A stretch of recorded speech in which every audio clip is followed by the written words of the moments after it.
बचपने में मेरे मरहूम वालिद मुझे सलाहुद्दीन अय्यूबी के बारे में सिखाते थे, बताते थे, मुझे एक चीज दिखाओ, मुझे सलाहुद्दीन अय्यूबी की खबर को जाना,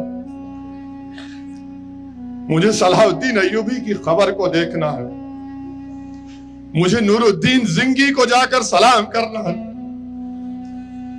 मैं गया, सलाहुद्दीन अय्यूबी की मज़ार के सामने खड़े हुआ।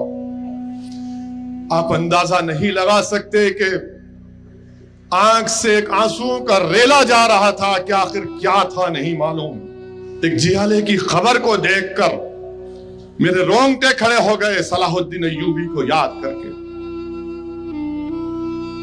2006 में या 5 में मुझे दमिश्क, जिसको उर्दू में दमिश्क कहते हैं, जाने का मौका मिला। मैं उस मस्जिद उमैयद में भी गया था। अगर मेरा हाफिजा सही है तो उसमें हजरत इदरीस अलैहिस्सलाम की एक लंबी खबर है। कर नमाज अदा किया और फिर उसके बाद उस मुकाम को जाकर देखा मैंने जिसमें अबू दाऊद में लिखा गया कि इस मुकाम पर हजरत ईसा आएंगे। फिर उसके बाद मेरे साथ एक नदवतुल उलेमा के एक आलिम, नौजवान आलिम दीन थे, शायद अब वो बरतानिया में है। मैंने उनसे कहा कि भाई ये तो देख लिए, मुझे एक चीज दिखाओ, मुझे सलाहुद्दीन अय्यूबी की खबर को जाना,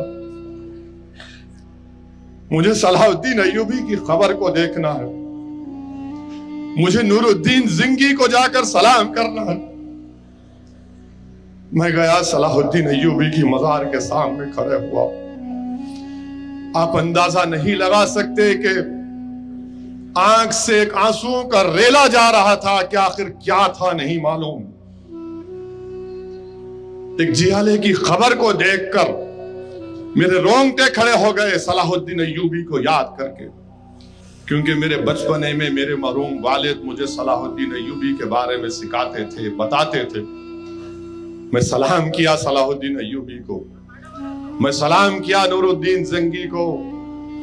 मेरी ऐसी कैफियत हो गई कि 15-20 मिनट सिर्फ खामोश खड़ा रह गया वहां पर, और मैं तसव्वुर की दुनिया में चला गया कि सलाहुद्दीन अय्यूबी ने क्या क्या कुर्बानियां दी थी।